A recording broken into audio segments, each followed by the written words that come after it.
The morning was quiet, except for the faint drizzle that blurred the city's edges. The air was heavy, damp with regret. Daniel sat alone on a wooden bench by the football ground, his hoodie pulled up, his hands buried deep in his pockets.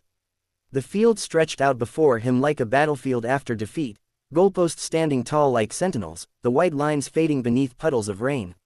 It was here, under the harsh glare of floodlights just 2 weeks ago, that everything he had worked for fell apart. He could still hear the echo of that moment.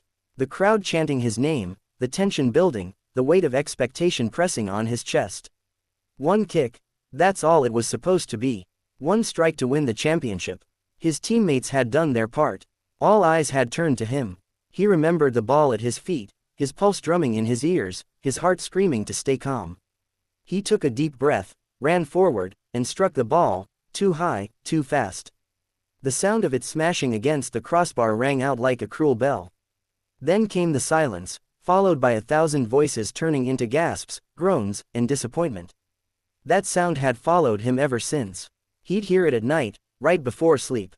He'd see it in the reflection of shop windows when he walked down the street. That miss wasn't just a mistake, it was the collapse of years of work.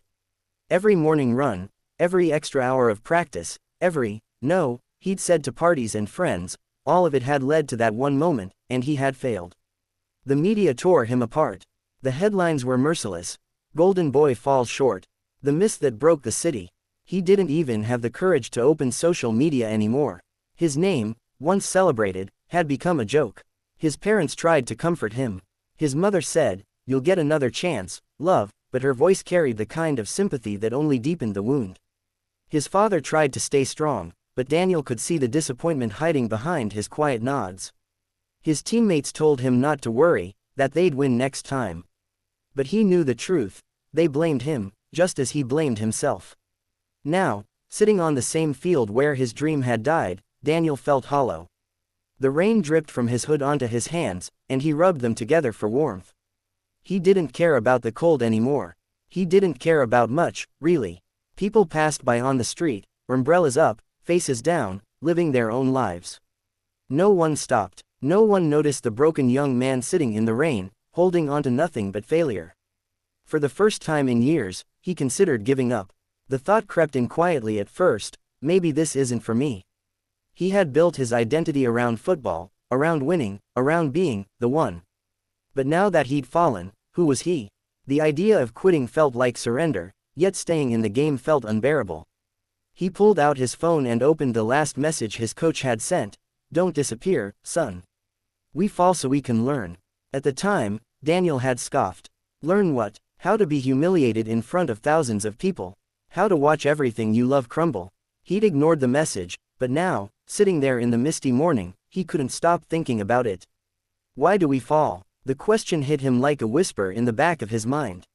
He looked up at the sky, gray and endless, and muttered, "Why indeed?" It wasn't anger anymore, it was confusion, exhaustion, a kind of quiet pain that only comes when you've run out of fight. He leaned back, closing his eyes, and replayed everything, the rise, the praise, the spotlight, and the inevitable crash. Maybe this was the real test. Maybe life wasn't about winning when things were easy, but about surviving when everything turned against you. The thought made his chest tighten. He'd always believed strength came from victory. But maybe it came from getting up after defeat. The wind picked up, scattering a few leaves across the wet pavement. Somewhere nearby, a group of kids kicked a ball around, laughing and shouting, their voices echoing with the innocence of those who hadn't yet learned what it means to fail. Daniel watched them through the fence. One of the boys tripped, fell face first into the mud, and everyone laughed. But the boy got up, wiped his face, and kept playing. Something in that simple act struck Daniel harder than any coach's lecture ever could. The boy didn't care who was watching. He didn't care that he fell. He just wanted to play. That's what Daniel had lost, the joy. The love for the game had been buried beneath fame, pressure, and expectation. He sat there for another hour, staring at the field, feeling the rain ease up. A strange calm began to settle inside him. The pain was still there, but it wasn't consuming him anymore. It was changing into something else, determination, maybe. He stood up slowly, stretching his stiff legs, and walked toward the empty pitch. The grass was wet beneath his shoes, and the goal stood waiting, silent and unmoving. He found a ball lying by the sideline, muddy but intact. He placed it at his feet, took a breath, and kicked, not for the cameras, not for the fans, but for himself. The ball hit the net gently. No roar, no applause, just the sound of rain returning. And in that quiet moment, Daniel realized the answer wasn't about avoiding the fall. It was about understanding it. The fall wasn't there to break him, it was there to rebuild him. As he walked away, his mind replayed that question again, clearer this time. Why do we fall? He didn't have the full answer yet, but he knew this: he wasn't done. Not yet. The alarm went off at 4:30 in the morning, cutting through the silence like a blade. Daniel groaned, his muscles aching from yesterday's training, but he didn't hit snooze. Not anymore. He swung his legs over the side of the bed, rubbed his eyes, and stared at the pair of muddy football boots sitting near the door. For a few seconds, he just looked at them, reminders of everything he'd lost, but also everything he was fighting for. Then he stood up, grabbed his bag, and stepped out into the cold London dawn. The streets were empty, the world still half asleep. He jogged through the fog, his breath turning to mist, each step echoing softly against the pavement. There was no music in his ears, no distractions. Just the rhythm of his footsteps and the faint hum of determination that had started to grow inside him. He didn't care about what people said anymore. He wasn't training for the papers or the fans. He was training for himself, for that kid who once loved football simply because it made him feel alive.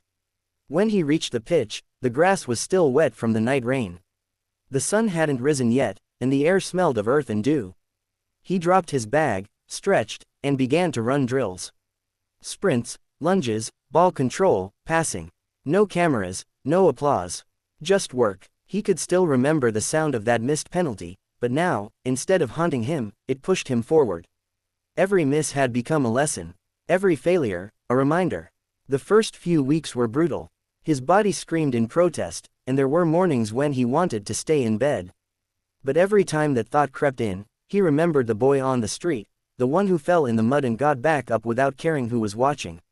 That small moment had stuck with him. It became his symbol, his reason to keep going. Day by day, something began to change. His strikes became cleaner, sharper. His control improved. He started timing his runs better, reading the game more clearly. But more than the physical growth, it was his mindset that transformed. He no longer feared failure. In fact, he started chasing it. Because each mistake was an opportunity, a sign that he was still trying, still alive, still in the fight. One morning, as he practiced alone under the drizzle, he noticed his old coach standing by the fence, watching silently. Daniel hadn't seen him since the night of the loss. For a moment, he froze, embarrassment rushing through him. He wanted to look away, but the coach raised a hand and walked towards him. "You're here early," the coach said, his voice steady, almost amused. "Couldn't sleep," Daniel replied, trying to sound casual. The coach smiled slightly. Still haunted by that penalty? Daniel let out a faint laugh. "Every day." "Good," the coach said simply. "That means you still care." They stood there in silence for a moment, watching the rain fall onto the pitch. Then the coach spoke again, his tone softer this time. "You know, I've seen a lot of players fall. Some stay down, some blame luck, the ref, their team. But the great ones, they fall, they bleed, and then they rise, not because it's easy, but because they refuse to let failure define them." Daniel nodded slowly, taking in every word. "Why do we fall, Daniel?" the coach asked suddenly. Daniel frowned, the question familiar. "So we can learn," he said uncertainly. The coach's eyes glinted. "No, so we can rise. Learning is part of it, sure. But the real point of falling is to find the strength to stand up again, stronger, wiser, unbreakable." The words hit Daniel harder than he expected. He realized then that falling wasn't the opposite of success.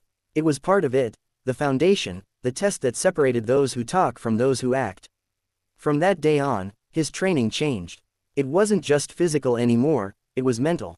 He'd visualize every scenario, pressure kicks, last-minute plays, moments where everything could go wrong. He didn't avoid those thoughts, he embraced them. He practiced under the harshest conditions, rain, wind, fatigue, because life didn't care about comfort. He needed to be ready for anything. Weeks turned into months. Slowly, the whispers about his failure began to fade. People moved on, as they always do, but Daniel didn't. He wasn't chasing their forgiveness anymore. He was chasing mastery. There were nights when he'd collapse onto the pitch, soaked in sweat, his lungs burning.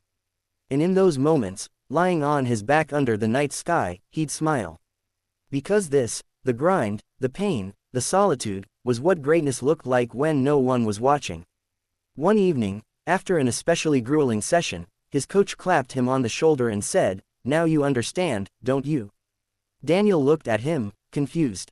"Understand what? Why we fall?" The coach replied simply. "So we can remember what it takes to rise." Daniel nodded, his throat tight. For the first time in a long while, he felt at peace. The shame of his past mistake no longer held power over him. It had transformed into something else, fuel.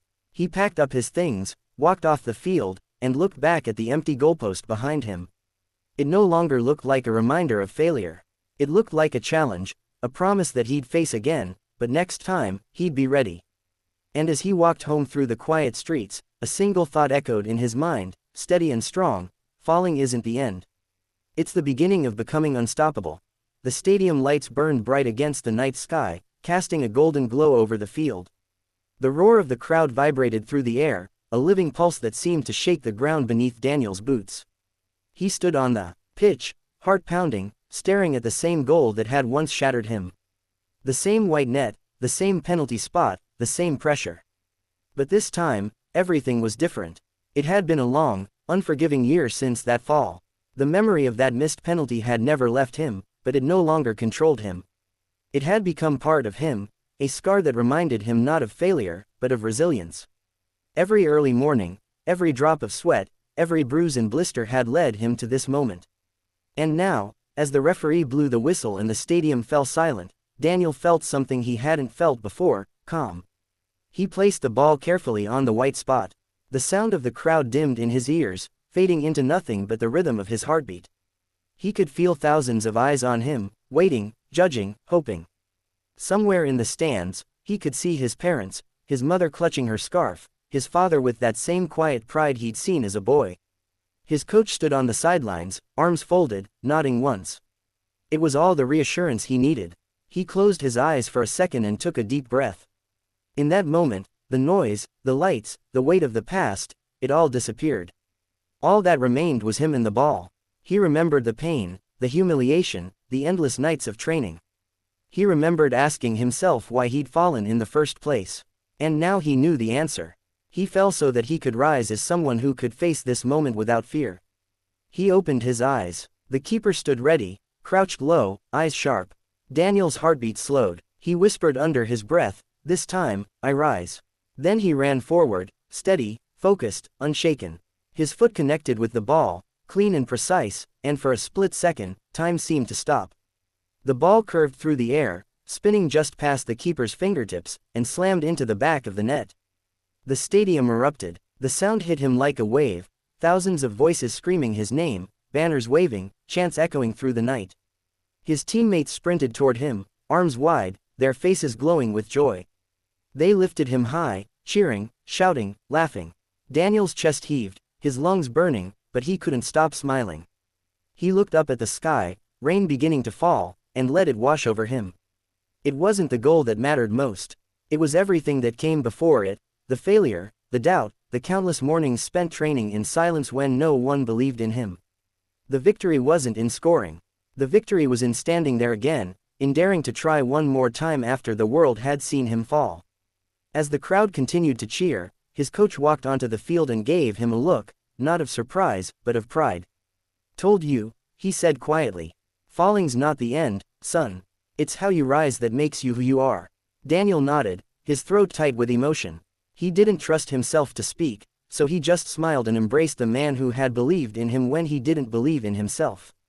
The floodlights reflected in his eyes, and for the first time, he saw that same field not as a place of failure, but as proof of how far he'd come. As the final whistle blew and his team celebrated their victory, Daniel walked toward the goal one last time. He placed his hand gently on the net, the same net that had once mocked him, and whispered, "Thank you." Because without that moment of failure, he would never have found the strength that lived within him. When he turned to leave, he glanced up at the scoreboard, then at the cheering crowd. But deep down, he knew the real battle had been fought long before this night.